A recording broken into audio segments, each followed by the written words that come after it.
ఈ programme Joyce Meyer ministries partners మరియు friends ద్వారా స్పాన్సర్ చేయబడింది. మిమ్మల్ని మీరు గాఢంధకారపు లోయలో ఉన్నట్లు అనుకున్నందున భయపడనక్కర్లేదు, ఎందుకంటే దేవుడు మీతో ఉన్నాడు.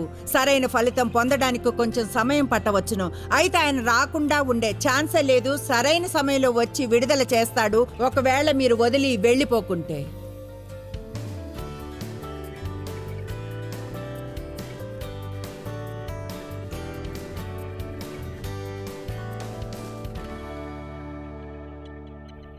నీతి మార్గాల్లో నడిపింపబడడానికి, ఎదగడానికి మనం కొత్త వాటిని చేయాలి. మనం మారడానికి ఇష్టపడాలి. ఇక్కడ ఒక చిన్న గొర్రెల సత్యం ఉంది. అవి ఒకే మైదానంలో ఉంటాయి ఎప్పటికీ. ఒకవేళ కాపరి వాటిని కదిలించకుంటే మైదానాన్ని చిన్న భిన్నం చేస్తాయి, మైదానాన్ని నాశనం చేస్తాయి. వాటిని అవి పారాసైట్స్తో ఇన్ఫెక్ట్ అయ్యేలా వాటిని క్రమంగా తరలిస్తూ ఉండాలి, అవి ఆరోగ్యకరంగా ఉండడానికి. ద్వితీయోపదేశకాండం 1:6. యెహోవా ఇలాగు సెలవిచ్చెను, ఈ పర్వతం వద్ద మీరు నివసించిన కాలము చాలును.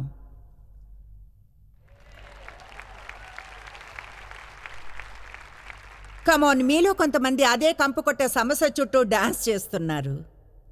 గత 20 ఏళ్లుగా మీకు అదే చెడు వైఖరి ఉంది. గత 5 ఏళ్లుగా ఒకే వ్యక్తి మీద కోపంతో ఉన్నారు. 20 ఏళ్లప్పటి నుంచి మీ భుజం మీద అదే పేడుతో ఉన్నారు. ఇప్పుడు ముందుకు సాగే సమయం వచ్చింది. చూడండి, ఇదే సమయం. అవును, క్రీస్తులో మీ విశ్వాసం ద్వారా మీరు నీతిగా చేయబడ్డారు. అయితే ఇప్పుడు ఇంకొంచెం బాగా షైన్ అయ్యే సమయం ఇదే. మీకు విషయం చెప్పనా? యేసే లోకానికి నిరీక్షణ. అయితే ప్రజలు యేసుని చూడలేరు ఒకవేళ వాళ్ళు ఆయన ప్రజల ద్వారా చూడలేకపోతే. దేవుడు మిమ్మల్ని ఎక్కడ పట్టుకున్నా, ఎలాంటి పరిసరాల్లో, ఏ పనిలో అయినా, ఏ స్కూల్ అయినా, ఏ సంఘమైనా దేవుని చేత నాటకీయంగా ఒక సంకల్పానికై ఉంచబడుతుంది.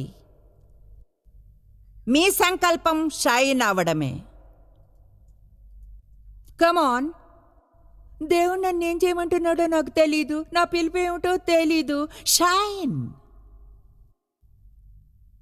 ఆఫీస్కి వెళ్ళి నవ్వండి. ప్రజలు ఎందుకంత సంతోషంగా ఉన్నారంటే వారికి చెప్పండి, నాకు యేసు తెలుసు కనుక ఎప్పుడూ నిరీక్షణ ఉంటుంది. నా పరిస్థితులు నేను అనుకున్నట్లు ఉండకపోవచ్చు, అయితే ఆయన నా సహాయకుడు.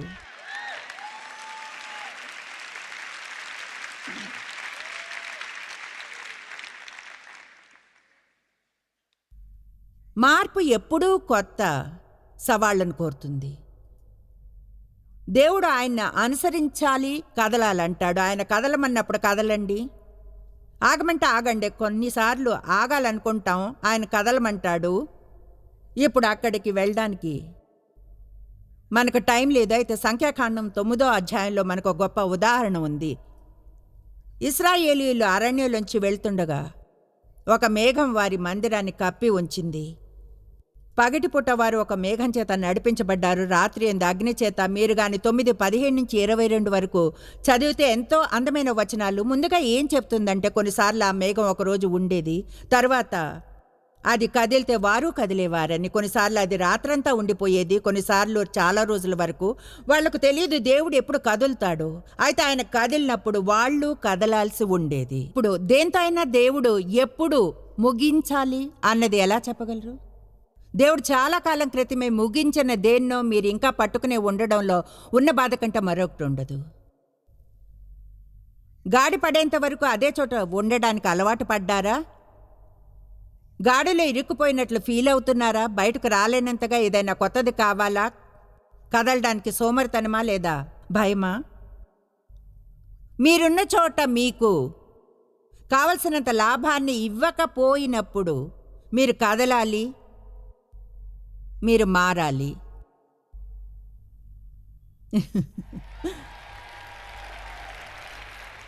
ఎందుకో తెలుసా? బహుశా నా టీవీ ప్రోగ్రాం, నా బోధన, నా పుస్తకాలు, సీడీలు మీకు హెల్ప్ చేస్తాయని అనుకుంటా. అయితే తెలుసా, నేను ఇక హెల్ప్ చేయడం లేదనుకునే పాయింట్కి వస్తే నా దగ్గర నుంచి పొందగలిగిందంతా పొందామన్నప్పుడు ప్లీజ్ ఇంకెవరినైనా వినండి. అత్యంత ముఖ్యమైన విషయం మీరు ఎదగడమే. మీరు మరింత బ్రైట్గా ఎదగాలి. ఇంకా చూడండి, వేర్వేరు ప్రజలు వేర్వేరు విషయాలను వేర్వేరు ప్రజల నుంచి పొందుతారు. కొంతమంది నేను బోధించే విధానాన్ని సహించలేరు. మరికొందరు ఏదైనా పొందడానికి నాలాంటి వారి నుంచి వింటేనే పొందగలమనుకుంటారు. ఒకలా ముక్కుకు సూటిగా ఉండే నాలాంటి వారి నుంచి. కొంతమంది దాన్ని ఒప్పుకోరు. అంటే వాళ్ళకి నేను 5 నిమిషాల్లో కోపం తెప్పిస్తాను. వాళ్ళు నన్ను కుక్కలకో లేక వేరే వాటికో వేయాలనుకో.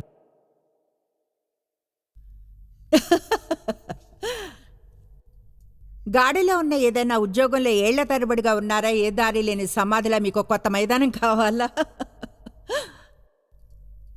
ఆత్మికంగా ఏమాత్రం ఎదగని సంఘంలో గాని మీరున్నారా?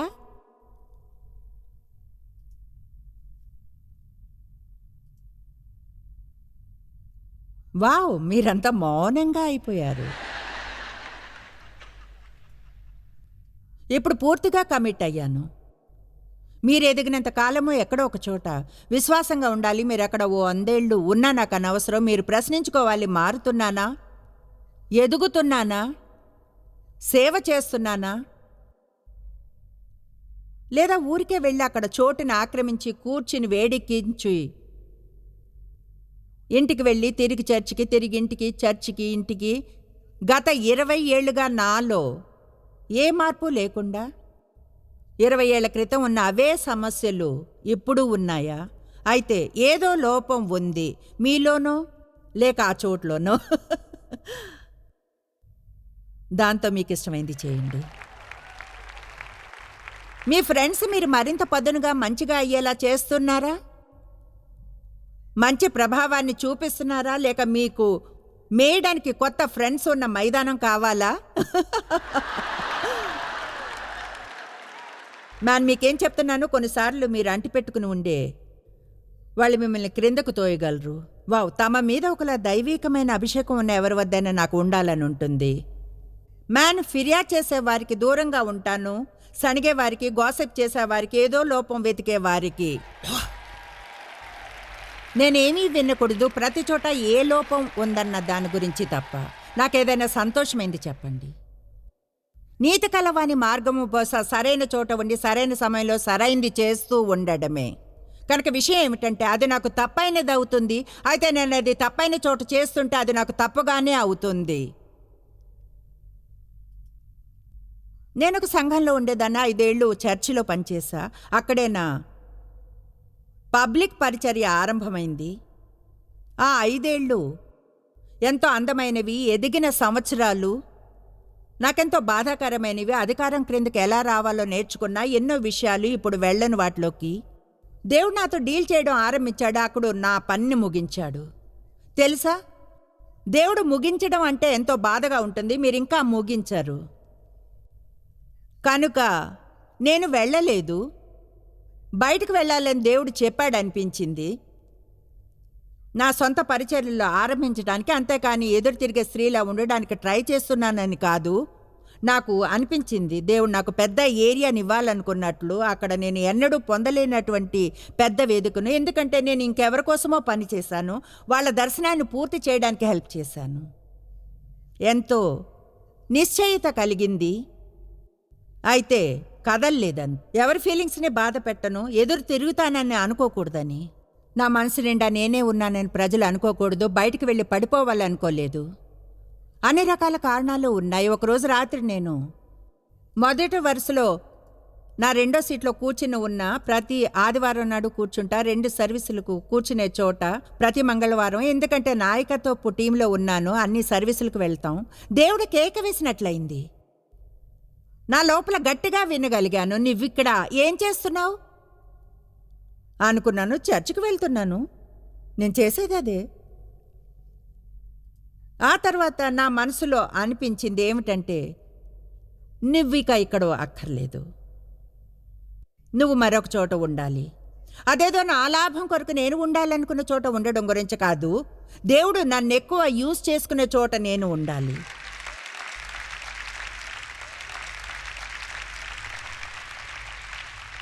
ఒకలా ఇలా అన్నాను, చూడండి మ్యాన్ ప్లీజ్, మీరు కానీ ఎదుగుతుంటే సేవ కానీ చేస్తుంటే మీరున్న చోటనే ఉండండి, ఎవరిని వారి చర్చ్ని వదిలి వెళ్ళమని ప్రోత్సహించడం లేదు, జాబ్ను వదిలేయమనో. అయితే మీరు చేసేదాని ఫలాన్ని పరీక్షించుకుని చూడాలి.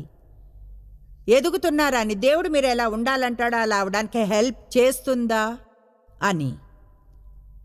మీరు కానీ ఏదైనా చేయాల్సి ఉంటే దాన్ని అసహ్యంగా మీన్గా చేసే అవసరం లేదు.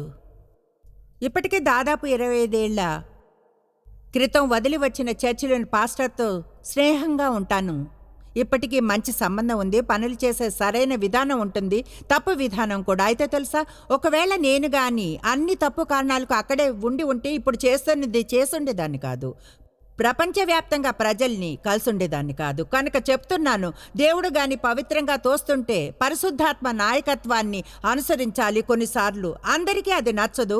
అలా చేసినప్పుడైతే మీరు మీ జీవితం చివరికి వచ్చినప్పుడు సారీ ఫీల్ అవుతారు. అనుకుంటారు, నేను కన్నా అలా చేస్తుంటే ఏం జరుగుండేది, ఆశ్చర్యంగా ఉంటుంది.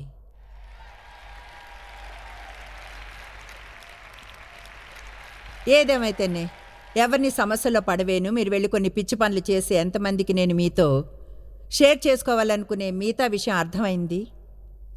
కనుక దేవునితో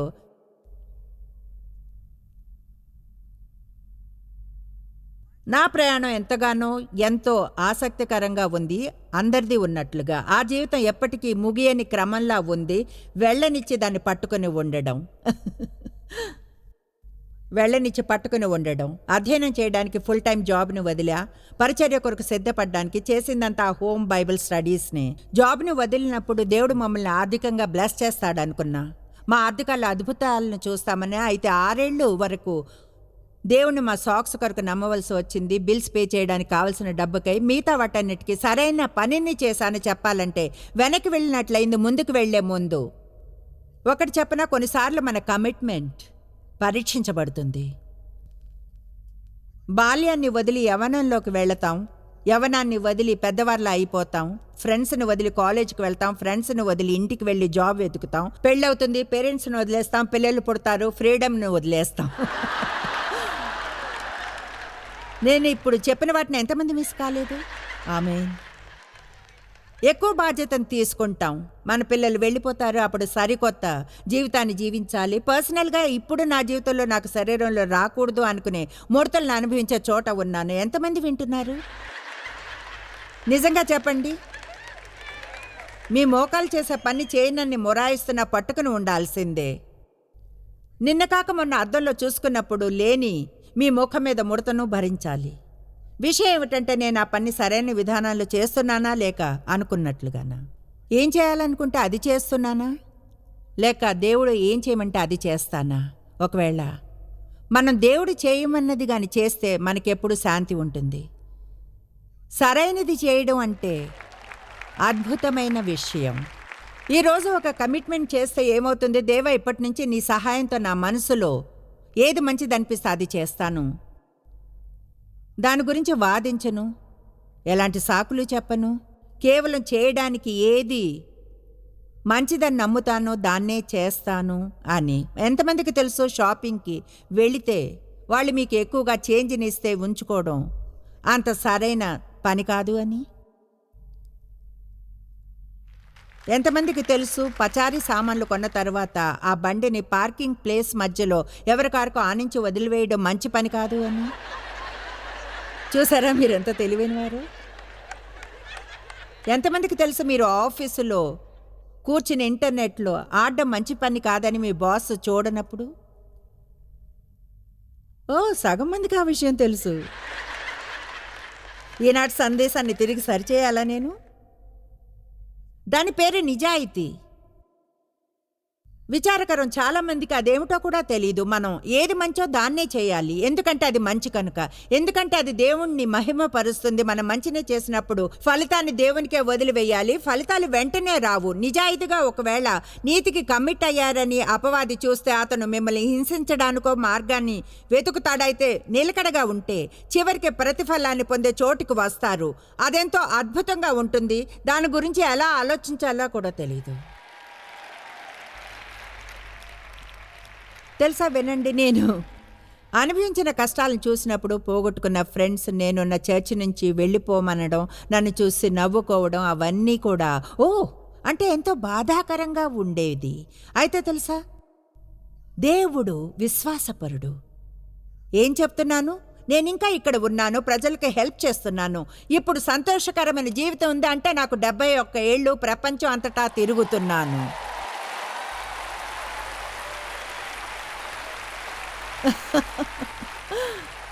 ప్రజలకు నాకెంత వయసో చెప్పడం ఇష్టం.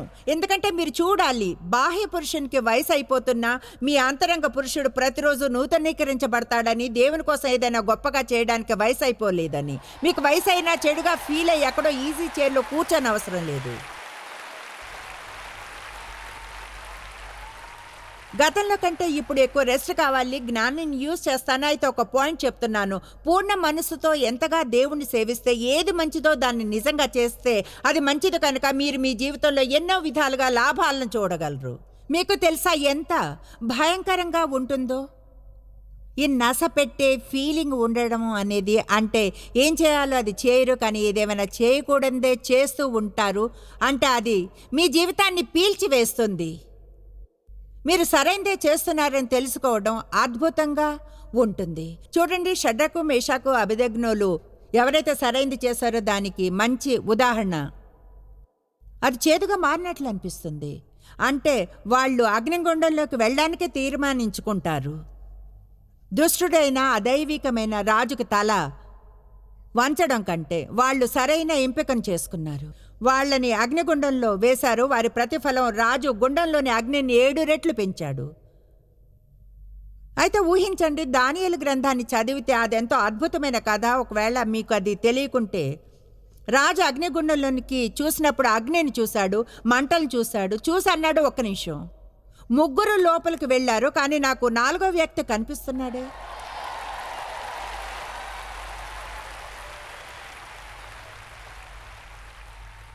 నాకు ఈ భాగం చాలా ఇష్టం. వాళ్ళని బంధించి లోపల పడేశారు, బయటకు విడుదలై వచ్చారు. కొన్నిసార్లు అగ్నిగుండంలోనే మీ జీవితపు గొప్ప బంధకాలు విరగ్గొట్టబడతాయి. అందువలన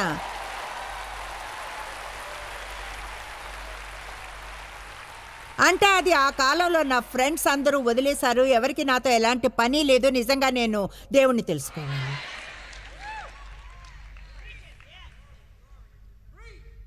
నాకు ఈ నిజం ఎంతో ఇష్టం. బైబిల్ ఇలా చెప్పినప్పుడు, వాళ్ళు బయటకు వచ్చినప్పుడు వారి నుంచి పొగ వాసన కూడా రాలేదని. తన నామమును బట్టి నీతి మార్గముల్లో నన్ను నడిపించుచున్నాడు. గాఢంధకారపు లోయల్లో నేను సంచరించను, ఏ అపాయమునకు నేను భయపడను. నీవు నాకు తోడై ఉందువు. నేను కేవలం మంచినే చేస్తున్నందున దాని అర్థం నాకు కష్టాలు ఉండవని కాదు. అదేదో దాని గురించి ఏడవనక్కర్లేదు, దాని గురించి కన్ఫ్యూజ్ అయ్యేది లేదు. నేనంత మంచిగా ఉన్నానో దేవునికి గుర్తు చేసేది కాదు. ఇది ఎలా జరుగుతుందో నాకు అర్థం కావడం లేదని. ఎందుకు నేనే ఎందుకు చూడండి, నేనెందుకు కాకూడదు? అవునా? అంటే చాలామంది ప్రజలు ఉన్నారు, ఎన్నో విషయాల నుంచి వెళ్ళేవారు. నేను కానీ దేవుణ్ణి నమ్మితే లోయల్లోనూ ఆయన నమ్మగలను, అలాగే పర్వతపు శిఖరాల మీద కూడా దేవుని వద్ద ఏదో మంచిది ఉందని నమ్మగలను, ఒకవేళ అది అగ్నిగుండంలో జరిగినా సరే. యోసేపు సరైన నిర్ణయం తీసుకున్నాడు. పోతీఫరు భార్య అతన్ని సెడ్యూస్ చేయడానికి ట్రై చేసినప్పుడు తన నీతిని నిలబెట్టుకోవడానికి కాదు అని చెప్పాడు. బాయ్, ఈనాడు అది ఎక్కువగా ఉంటే బాగుండు. నేను అక్కడికి వెళ్ళాలనుకోరు, అవునా? వావ్ అన్నాడు. లేదు, నేను నీతో సెక్షువల్గా ఇన్వాల్వ్ అవ్వను అని. ఎందుకంటే అతనికి తప్పని తెలుసు. దేవుణ్ణి ఘనపరచడానికి అలా చేశాడు. శీల సంభాషణ ముగిసింది కనుక అతని గురించి ఆమె అబద్ధం చెప్పింది, తన మీద అటాక్ చేశాడని చెప్పింది. పోతీఫర్ ఆ మాటను నమ్మాడు. యోసేపు తను చేయని నేరానికి 13 ఏళ్ళు జైలు శిక్షను అనుభవించాడు. అతడు సరైన పని చేసి 13 ఏళ్ళు జైల్లో గడిపాడు. అయితే ఆ జైల్లో ఉన్న సమయంలోనే దేవుడు ఆయన యూజ్ చేసుకునేలా అతన్ని మార్చాడు. అతడు గుంటలోంచి రాజభవనానికి వెళ్ళాడు. చివరికి ఆ దేశమంతటికి 2వ రూలర్గా అయ్యాడు.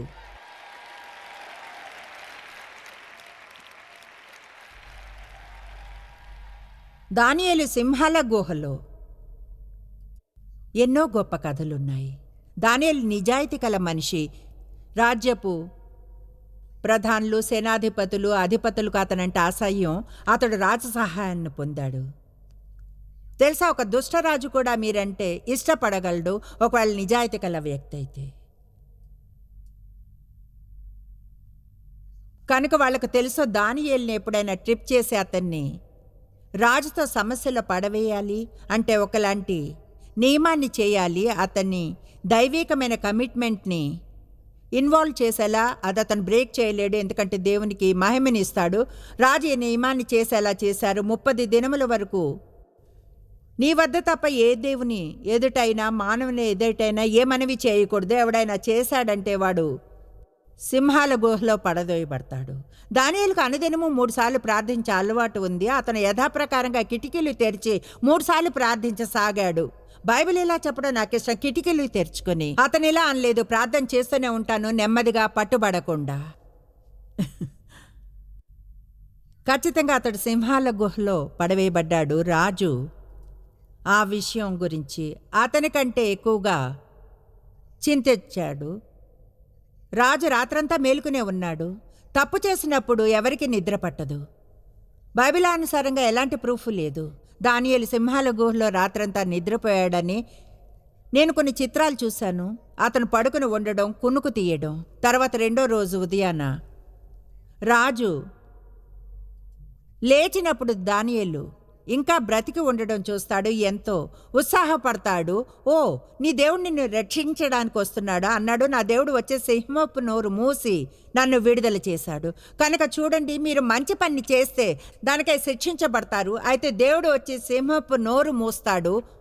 ఆయన వచ్చి మిమ్మల్ని విడుదల చేస్తాడు. మీ జీవితంలో ఎక్కడ ఉన్నారో నాకు తెలియదు. ఎటువంటి నిర్ణయాలను ఎదుర్కొంటున్నారో, ఎటువంటి నీతిగల నిర్ణయాలను, మీ జాబ్ను నిలబెట్టుకోవడానికి ఎటువంటి నిర్ణయాలు తీసుకుంటున్నారో, రాజీ పడేవి, మీ ఫ్రెండ్స్ని ఉంచుకోవడానికి, మిమ్మల్ని మీరు గాఢాంధకారపు లోయలో ఉన్నట్లు తెలుసుకున్నందున మీరు భయపడక్కర్లేదు. ఎందుకంటే దేవుడు మీతో ఉంటాడు. సరైన ఫలితాన్ని పొందడానికి కొంచెం సమయం పట్టవచ్చును. అయితే దేవుడు రాడు అనేది మాత్రం జరగదు. వచ్చి విడుదల చేస్తాడు సరైన సమయంలో, ఒకవేళ మీరు కానీ వదిలి వెళ్ళిపోకుంటే.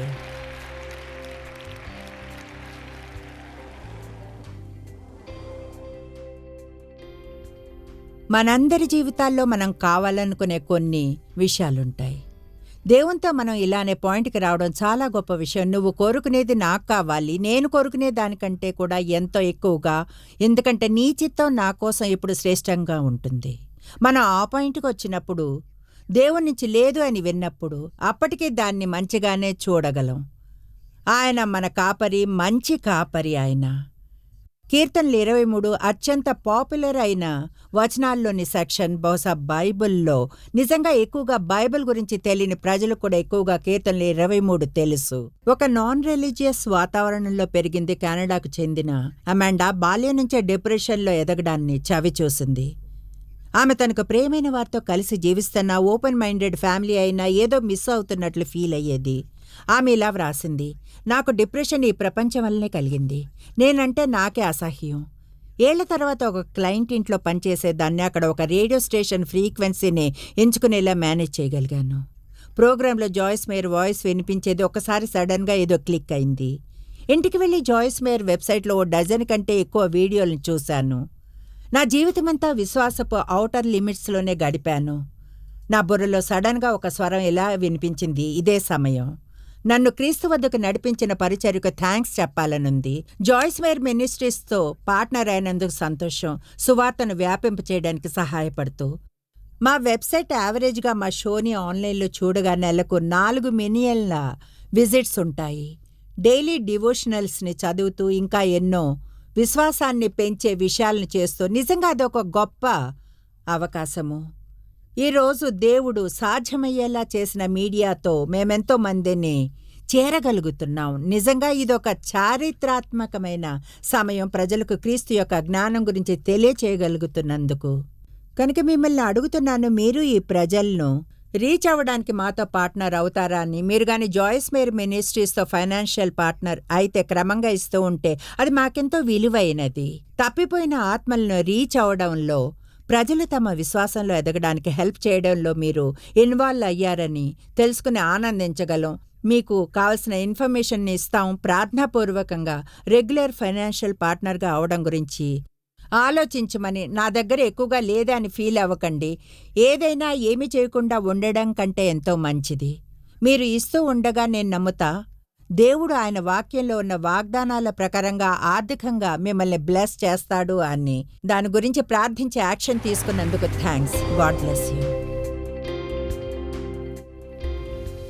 మీరు ఎన్నడూ తెలుసుకోలేనంతగా జాయిస్ మేరీ మినిస్ట్రీస్లో మీరు మాకెంతో ముఖ్యం. మిమ్మల్ని అభినందిస్తున్నాం.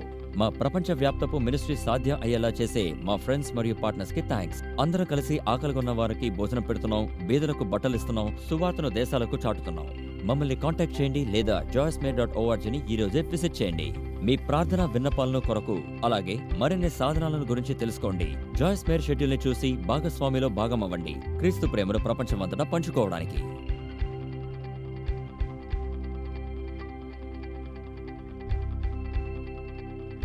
ఈ programme Joyce Meyer ministries partners మరియు ఫ్రెండ్స్ ద్వారా స్పాన్సర్ చేయబడింది.